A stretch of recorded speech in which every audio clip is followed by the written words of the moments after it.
Soy la doctora Adriana Zapiro y vamos a ver el riesgo cardiovascular en las personas mayores. Son un grupo de pacientes que tienen un alto riesgo cardiovascular. Solo por el hecho de la edad aumenta el riesgo cardiovascular con la edad. Y acá vemos cómo hay distintos scores para calcular el riesgo de muerte a los 10 años y en todos, a medida que aumentamos la edad, el riesgo es mayor. Vinculado a factores de riesgo como es la hipertensión, la diabetes, la enfermedad renal crónica. Acá también el test de Framingham, en donde evalúa de acuerdo al sexo y a la edad, y se fijan hasta los 65 años, y muchos estudios a veces no consideran a mayores de 65 años, pero el riesgo es mayor y como dijimos con los cambios globales que tenemos, la cantidad de personas que son mayores de 65 años, incluso más de 80 años, muchas más. Acá algunos de los materiales que es para educación a las personas mayores, fomentando la actividad física, la dieta mediterránea, que en este grupo de pacientes es muy, muy importante, todas las medidas no farmacológicas. Un recordatorio de que el peso en este grupo de pacientes sucede lo que es la paradoja de la obesidad, en donde es más peligroso el bajo peso. No olvidemos que el índice de masa corporal no es un buen parámetro para evaluar, digamos, la nutrición, porque hay que considerar el porcentaje de masa magra, el porcentaje muscular, en donde es importante fomentar el ejercicio para mejorar la masa muscular, ¿sí? Entonces, tiene que haber un manejo individualizado de los factores de riesgo en las personas mayores con medidas preventivas, así como digo, para buscando aumentar la sobrevida libre de discapacidad. Buscamos y evaluamos en las personas mayores la funcionalidad, tener una mejor funcionalidad, un menor deterioro físico y mental. El envejecimiento es heterogéneo, como lo vimos otras veces, y entonces podemos encontrar distintas situaciones. Tenemos que evaluar las distintas características y lo que habíamos hablado de la evaluación geriátrica integral, que es multidimensional. En las personas mayores, la incidencia y la prevalencia de enfermedades cardiovasculares es muy grande, como ya lo vimos. En mayores de 65 años, el 45% fallece por enfermedades cardiovasculares, o el otro porcentaje, si no fallece, queda con una gran dependencia física, déficit cognitivo, depresión. Entonces es muy importante la prevención para mejorar la calidad de vida. El manejo de los factores cardiovasculares por la prevención de las enfermedades cardiovasculares es muy importante en pacientes que cada vez van aumentando más la edad y aparecen problemas del envejecimiento, y uno tiene que ir hacia un envejecimiento saludable. A veces es que quedaba antes la idea como que vamos a intervenir y si esta persona capaz que no va a vivir mucho tiempo, y en realidad se ha visto que algunas intervenciones igual logran los resultados en poco tiempo. Entonces, el tiempo necesario para el beneficio de una intervención es lo que hay que establecer. A veces sí está indicado, otras veces no. Entonces, se debe estimar el riesgo en las personas mayores, hacer una escala y considerar el deterioro cognitivo. ¿Pero qué? En las escalas habituales no se considera el deterioro cognitivo, no se considera la funcionalidad, porque no va a ser la misma conducta en todas las personas mayores. Eh, Factores de riesgo vinculados a hábitos y a conductas, por ejemplo, el tabaquismo. También había una idea que, bueno, si fumó toda la vida, ya tiene 70 años, ¿qué vamos a hacer? Bueno, siempre es beneficioso aconsejar dejar de fumar. El tabaquismo aumenta la mortalidad global en las personas mayores. Tenemos de los fumadores actuales, 83% dentro de lo que son actuales, pero hay otros que son fumadores antiguos, el 34%. Siempre beneficio el abandono de tabaco, incluso después de los 80 años. Se debe preguntar el consumo de tabaco, recomendar su abandono siempre, recomendar la actividad física, que incluso en mayores de 90 años ha demostrado tener beneficios, pero no cualquier ejercicio físico, porque algunas actividades físicas pueden ser perjudiciales, hay que verlo caso a caso. Por ejemplo, el cigarrillo favorece a las tendinitis, a los desgarros musculares, aumento de la acidez del estómago, no solo enfermedades cardiovasculares. Así que, y se han visto beneficios al año del abandono tabáquico. Así que por eso es importante. Y la actividad física, ni que hablar, mejora. No existe un medicamento que mejore tanto como lo hace la realización de ejercicio. Aumenta el volumen muscular, de la fuerza, gana masa ósea, mejora el equilibrio, mejora el estado de ánimo, la parte psicológica, social, funcional, mejora la calidad de vida.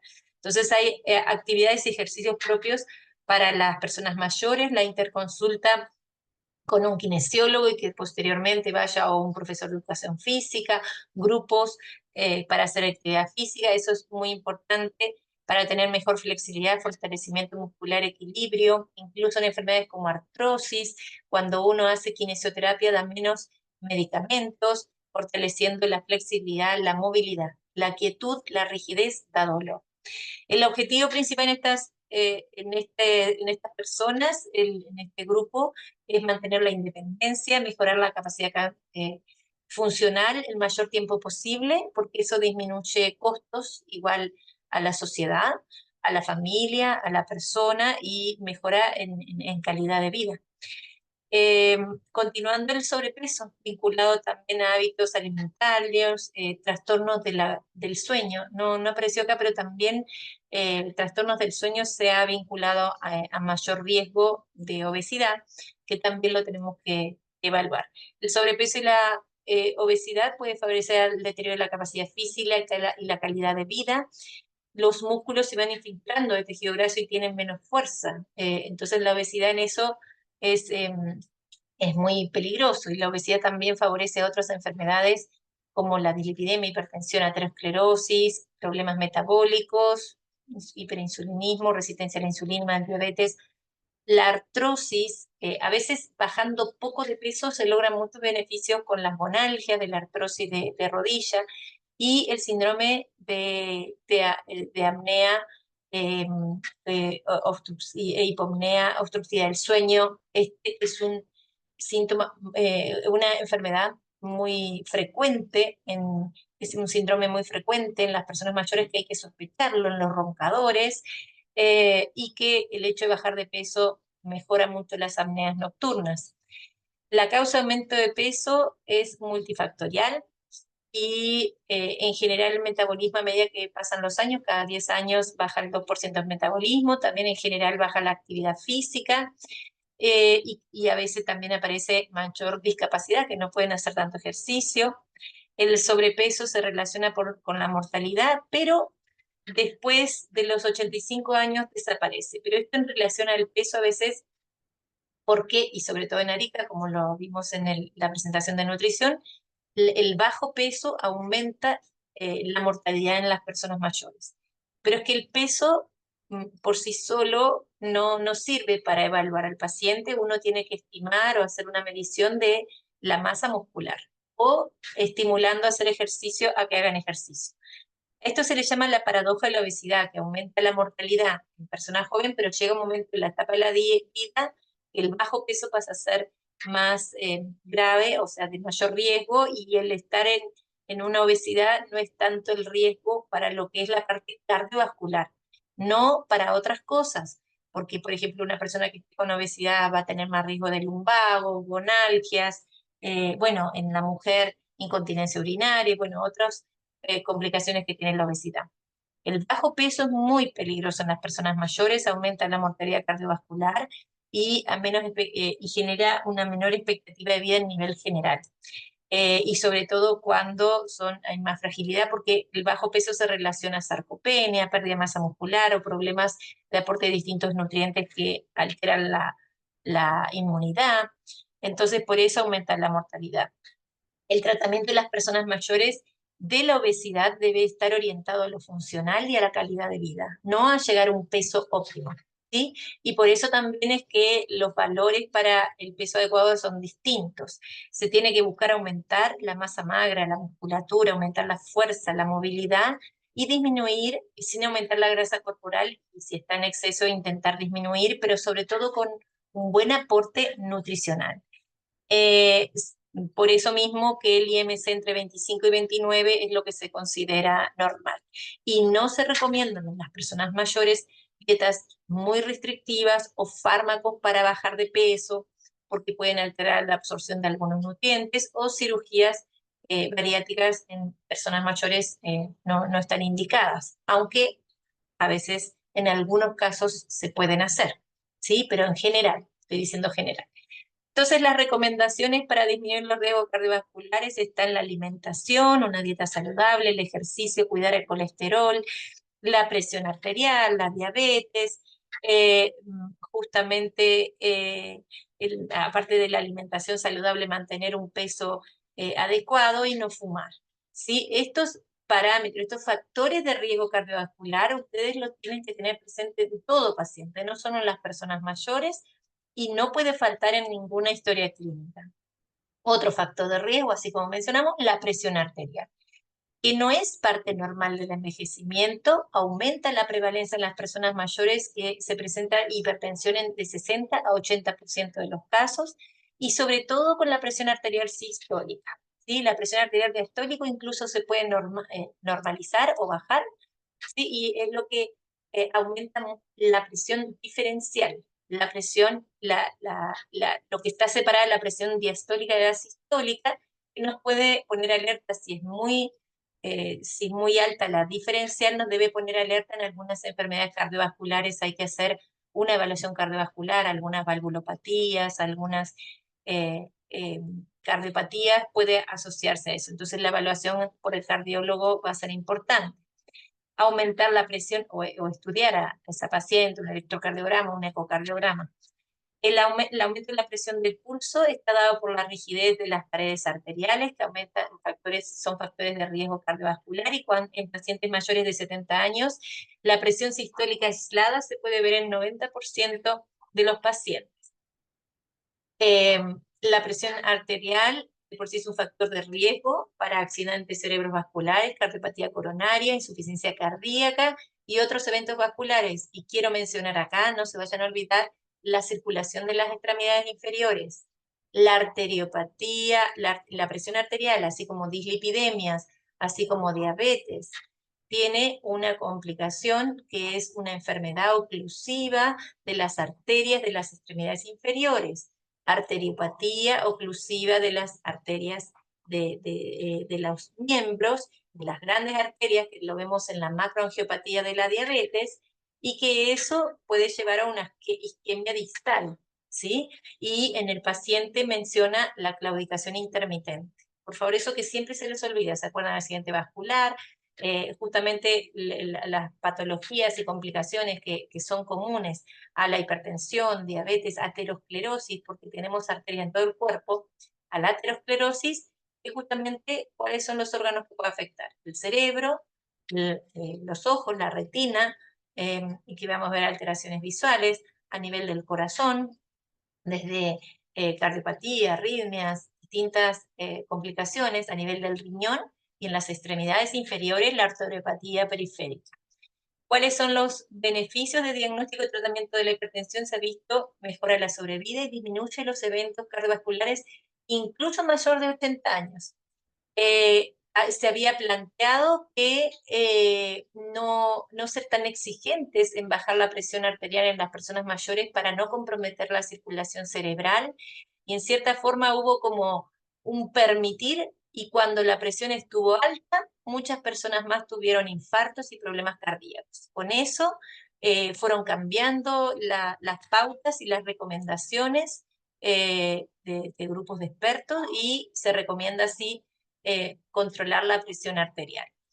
El screening de presión arterial desde los 40 años debe ser anual, y pues, tanto en el hogar como se puede tomar un monitoreo ambulatorio de presión arterial, que a veces está limitado por los costos. La presión arterial sistólica mayor o igual a 140 y la presión diastólica menor de 90, con varias mediciones por ser la variabilidad que tenemos a veces en personas mayores, y que aparte a veces hay arritmias, hay algunas variables que pueden alterar la medición de la presión arterial. Acá hay una estratificación de riesgo. que tenemos considerando los valores de la presión arterial y la presencia de factores de riesgo cardiovasculares y podemos calcular distintos estadios de riesgo de acuerdo a la presión. Y justamente no se pusieron de acuerdo entre la AJA y las guías europeas, y entonces aquí están las dos, que ustedes ya lo saben de Medicina 1, pero justamente en las personas mayores a veces se permite un poquito más.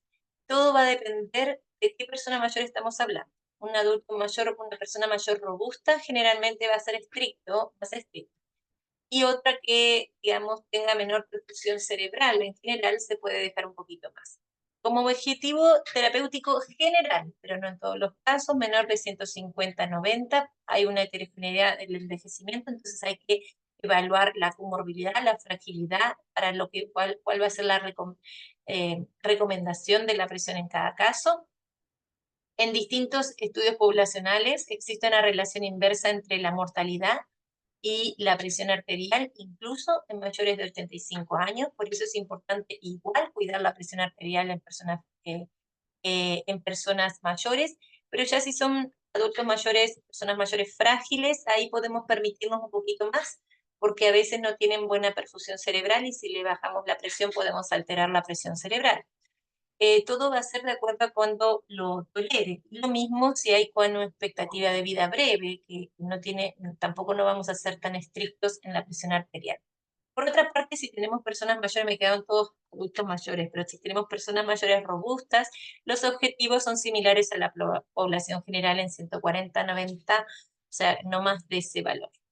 Entonces, cuanto al tratamiento no farmacológico, es muy importante en este grupo de pacientes recomendar la baja sal, control de peso, la dieta DASH, ustedes la conocen de Medicina 1, disminución del alcohol, supresión de tabaco, manejo del estrés, la ansiedad, la actividad física es muy importante, regular, no que un día haga un montón, dicen, no, si yo una vez al mes salgo y camino un montón, eso no es recomendable, todos los días un poquito, y no solo la caminata, sino también ejercicio con sus extremidades superiores para mantener la movilidad. El tratamiento farmacológico, de acuerdo a la guía clínica de la hipertensión de MinSal, pero en general, las personas mayores, cuando tienen hipertensión arterial sistólica aislada, sin otra patología, de primera línea es un diurético tiazídico. ¿Sí? En general se prefiere la clortalidona, indapamida, sobre la hidroclorotiazida, pero la hidroclorotiazida es menor costo, a veces se termina indicando la hidroclorotiazida. O los antagonistas del calcio no iridínicos, que es el caso del amlodipino, nifedipino. Como segunda línea se recomiendan los YECA-WARA2 y la hipertensión global. Cualquiera de las 4 familias de fármacos, cualquiera de estos 4 fármacos ha logrado beneficios comparables. Hay que considerar en algunos pacientes que va a haber más indicaciones, ahí les voy a mostrar una tabla después.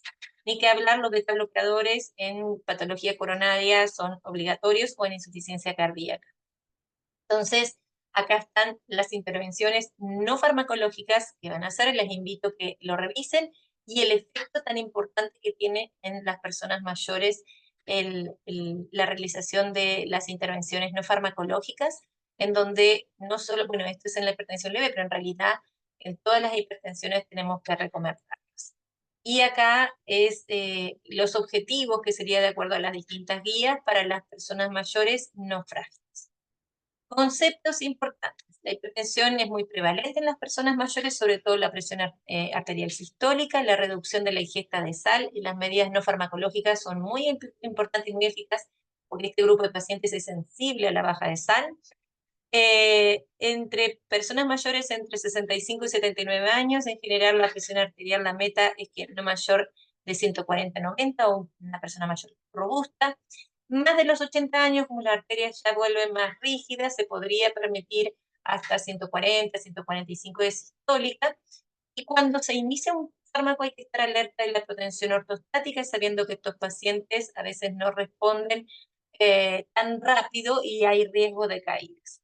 Entonces, ideal empezar con dosis bajas, muy bajas, ir aumentando y en algunos casos, por ejemplo, recuerden que los YECA y ARA2, uno cuando inicia en dosis bajas hay que estar controlando la función renal. y muchos de estos medicamentos también, o sea, hay que evaluar los niveles de electrolitos, función renal, hay que controlar. En ausencia de comorbilidades que contraindique son los diuréticos tiacídicos que se indican, OYE, CARA-2, bloqueador de canales de calcio, y todos estos son válidos para las personas mayores. Entonces acá algunas indicaciones preferentes para cada uno de los medicamentos y las de familia de medicamentos y las contraindicaciones y precauciones. Continuando, acá en este esquema muestra cómo la aspirina puede ser eficaz para la prevención de algunas patologías por su efecto antiagregante plaquetario, y también vamos a continuar con las dislipidemias, que en las personas mayores igual se tienen que tratar, porque a veces está la idea que no, que si estás mayor y se vio que hay beneficio. Los estudios demuestran que hay beneficio en tratamiento hiperlipidemiante. No, esto es que los estudios en general no consideran pacientes mayores de 65 años, pero sí, no tanto estudio, en algunos ensayos se ha encontrado beneficio en tratar como es con hipolipemiantes. En general, en el envejecimiento, el perfil lipídico tiende a ir aumentando el LDL con un patrón aterogénico. Aumenta hasta los 60 años el LDL en hombres y hasta 70 en las mujeres, y llega un momento que no crece más y el nivel de HDL no varía mucho. En mayores de 60 años tratados con estatinas, esto mostró una disminución de la mortalidad hasta en 15%, de causa cardíaca, de causa de infartos y de accidentes cerebrovasculares. El beneficio entonces para infarto comenzó a hacerse evidente ya al año. Entonces no es menor. Esto también se ve con la supresión del tabaquismo. Las estatinas disminuyen el riesgo cardiovascular y también en prevención secundaria. O sea, antes del infarto, o si no después de que un infarto, no es de otro infarto. Los beneficios van desde a 6 meses a 4 años, y se observa beneficio primero en la parte cardiovascular, pero también en 3 años, en un año en riesgo cardiovascular, y a los 3 años en accidentes cerebrovasculares. O sea, porque a veces uno dice, ay no, pero ¿qué tanto va a vivir?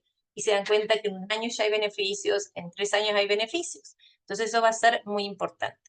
También mejora la función endotelial en días las estatinas. Las estatinas estabilizan el endotelio. Las estatinas, la verdad que los estudios han demostrado un gran beneficio. Se dice que antes se le ponía mucha importancia a la aspirina para prevenir infartos, y ahora le está sacando el lugar las estatinas. Obviamente tenemos que estar pendientes de la funcionalidad hepática, la rhabdomiolisis, de todos los efectos adversos, y buscar la dosis mínima efectiva, pero cada vez más en los estudios recomiendan el uso de las estatinas. En dosis bajas los efectos adversos son similares a menores de 65 años, no necesariamente son mayores, y dosis elevadas, por ejemplo 80 miligramos de estatinas, ahí sí, en los pacientes mayores de 80 años y más frágiles es más riesgoso, y hay que tener mucho cuidado.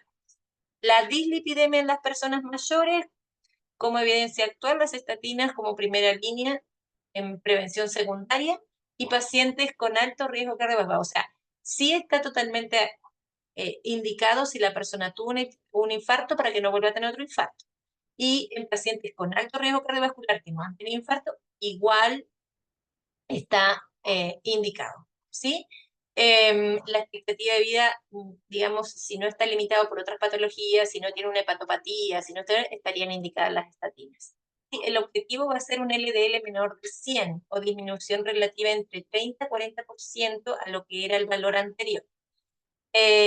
Antes estaban, digamos, lo que se hace, antes era solo el valor de 100, pero ahora hay que considerar el riesgo individual. Ahora, cada vez más hay que considerar el riesgo que tenga una persona, porque obviamente uno dice menor de 100, pero si tenía 260 de LDL y bajó a 150, igual es algo significativo. Si aparecen efectos adversos ahí con las estatinas, no podemos quedar ahí.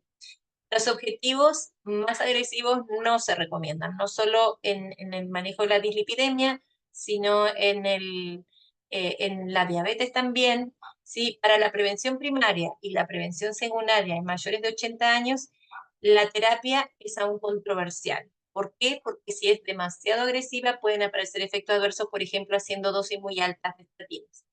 Se deben considerar las características individuales de cada paciente y en prevención secundaria mayores de 80 años se recomienda estatina a dosis leves a moderadas. O sea, en prevención secundaria, que es cuando un paciente tiene un infarto y no queremos que vuelva a tener otro infarto, que habitualmente se dan 80 miligramos, se podría dar una dosis menor.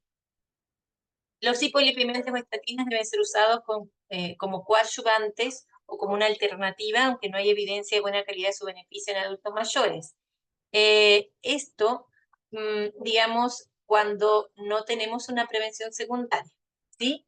O sea, y cuando no encontramos, si encontramos que el paciente no tiene ningún efecto adverso con la estatina y baja la LDL, en realidad se han visto beneficios. En diabetes en las personas mayores, el envejecimiento aumenta la resistencia a la insulina, aumenta la secreción de insulina, aumenta la prevalencia de diabetes, que va aumentando con la edad. Y también en Chile, en general, un screening de glicemia, de la prueba oral a la glucosa, es importante el diagnóstico precoz, ¿sí? ¿Para qué? Para que lo que buscamos es prevenir complicaciones vasculares de que tienen las personas mayores con la diabetes, que son similares al paciente más joven, y también porque alteran la funcionalidad de estas personas mayores el tener la hipoglicemia, y es peligroso, las hipoglicemias son más peligrosas que la hiperglicemia y que las personas mayores están más vulnerables a esto, porque cuando tienen una hipoglicemia, la recuperación eh, a ver, cuando una persona tiene una hipoglicemia, el organismo, el hígado, todo entra en una serie eh, de mecanismos buscando aumentar nuevamente la glucosa, pero eso en las personas mayores es muy lento. Existe una asociación entre diabetes y deterioro funcional de múltiples causas, ¿sí? Entonces tenemos compromisos, arteriopatía oclusiva periférica, enfermedad cardiovascular, cerebrovascular, neuropatía, retinopatía, deterioro cognitivo, la depresión, el dolor, incontinencia urinaria. Tenemos múltiples patologías que se pueden presentar, ya sea por la diabetes o también de otras patologías, pero la diabetes puede generar múltiples patologías en la persona mayor, múltiples sintomatologías también. Entonces, la diabetes duplica el riesgo del deterioro funcional, especialmente en la población más frágil, duplica la prevalencia de demencia, en donde puede ser etiología tanto vascular como la enfermedad de Alzheimer. Se ve una relación de la diabetes con la disfunción de la persona mayor. El deterioro cognitivo va a hacer que la persona tenga igual una mala adherencia a los tratamientos, es difícil el control glicemio, hacer el tratamiento, necesita un cuidador. Sin duda que algunas terapias de insulina o insulinización no van a ser aplicables en ese paciente, hay que buscar los tratamientos más sencillos posibles para evitar complicaciones y mejorar la adherencia. Las personas mayores con diabetes es un grupo heterogéneo de pacientes y muchas veces son los que se consideran sanos, pero en realidad son frágiles porque tienen este problema metabólico. Las personas mayores encontramos distintos grupos en donde tienen otras comorbilidades, artrosis, pérdida de masa muscular, bueno, la presencia de síndromes geriátricos, la polifarmacia, alteraciones de la independencia y aislamiento social, alto riesgo de hipoglicemia, problemas nutricionales, entre otros. La fragilidad, así como la expectativa de guía, guían el objetivo del control glicémico. Va a depender de cada paciente, veamos todos estos parámetros para tomar la decisión, bueno, ¿qué tan estricto vamos a hacer en el control glicémico? Debemos buscar reducir las complicaciones vasculares, mejorar la calidad de vida, reducir el impacto de los síndromes geriátricos y de las complicaciones de una terapia estricta, porque a veces por hacer más estricto, como un caso clínico que les mostré en algún momento, con un plan de insulinización muy estricta, lo único que vamos a favorecer es a una hipoglicemia. Los beneficios asociados al control de glicemia requieren de 5 a 10 años para tener cambios. Entonces, en realidad, no ha mostrado beneficio hacer controles, o sea, tratamientos muy rigurosos, muy estrictos para la persona mayor. Para disminuir complicaciones microvasculares es de 5 a 10 años y unos 20 a 30 años para la morbilidad cardiovascular. Entonces, lo que vemos que los beneficios a veces son más lentos en la parte metabólica. Una valoración geriátrica integral que evalúe justamente lo que siempre decimos, la parte física, cognitiva, afectiva, nutricional, social, el riesgo de caídas, todo eso, al menos una vez anual, va a ser lo que nos va a guiar a cuál van a ser los objetivos terapéuticos. Como tratamiento, siempre modificar estilo de vida, evaluación nutricional, bajar de peso, pero no con una dieta muy restrictiva, siempre cuidando la buena alimentación. Y en edades avanzadas pueden tener lo que se llama obesidad sarcopénica, como lo hablamos antes, en donde el IMC a veces está alto o normal, pero tiene muy baja masa muscular, eso muy relacionado a la diabetes. Se recomiendan ejercicios aeróbicos y contrarresistencia, y el beneficio de estos ejercicios se observan en el peso o en la masa grasa, y a veces, por ejemplo, puede ser que el peso no varíe, pero vemos que tiene más fuerza. La mayoría de las personas mayores con demencia pueden necesitar terapia farmacológica y hay que ver y evaluar los riesgos. Al comparar la terapia estándar con la terapia intensiva para la diabetes, esta última ha tenido aumento en la mortalidad, aumento de morbilidades, sobre todo en aquellos pacientes que tienen la enfermedad de mucho tiempo, que ya tienen complicaciones microvasculares y macrovasculares. Entonces dijimos modificaciones de estilo de vida y es muy importante. Y la mayoría de las personas mayores, sobre todo los que son frágiles, entonces el objetivo de la hemoglobina glicosilada será de menos de 8%, cuando se acuerdan que otros adultos es entre 6 y 7%. Incluso acá hay algunas recomendaciones que permite que es siempre considerando distintas personas mayores, pero no ni por edad, sino por la capacidad funcional y la presencia de comorbilidades. Tratamiento de elección un fármaco y con limitamiento que dependerá de las comorbilidades y la polifarmacia. Y la metformina en general es económica, es de fácil disponibilidad, bajo costo. Hay que empezar siempre a una dosis baja sabiendo que tiene muchos efectos adversos gastrointestinales. Ahora, y también hay que conocer la función renal antes de indicarla, y saber que la metformina puede, por alteraciones digestivas que da, puede alterar la absorción de la vitamina B12, y muchas veces de por sí igual las personas con diabetes tienen déficit de vitamina B12 que empeora más la neuropatía, y entonces siempre hay que estar o midiéndola o administrando una vez al año vitamina B12 intramuscular para asegurarnos su absorción. Bien, y como les decía, el índice filtrado glomerular, si es menor de 30, está contraindicado hacer el tratamiento con la metformina, y hay que estar cuidando porque esto es variable. A veces puede ser que por un tiempo se suspenda la metformina en caso de insuficiencias renales agudas y se puede volver a incorporar. Así que hay que tener mucho cuidado. Las sulfonilureas, en general, alguna puede ser aceptada, pero igual tiene un riesgo cardiovascular aumentado. Yo en general no las indico, ¿sí? Y la glibenclamida, que se ocupa bastante en los consultorios porque es la opción, en las personas mayores de 65 años está totalmente contraindicada por el alto riesgo de hipoglicemias y por a nivel de cambios que hay en el endotelio aumenta el riesgo cardiovascular. Los inhibidores de la dipeptidilpeptidasa, los de PP4, están indicados, tienen pocos efectos adversos y buena tolerancia, pero son costosos. Y en general, como muchos otros fármacos, no hay mucha información porque los estudios siempre son en menores de 65 hasta 75 años.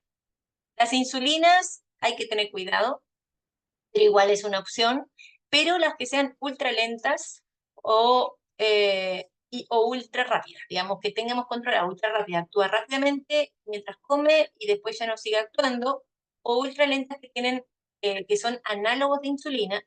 Esto es el ejemplo, la insulina glargina o la Degludec, que son insulinas que en realidad son análogos de la molécula de insulina que tiene una degradación muy lenta, estamos hablando 12, 24, y la Levemir es otra, perdón, Levemir es el nombre comercial, es Detemir, ¿sí?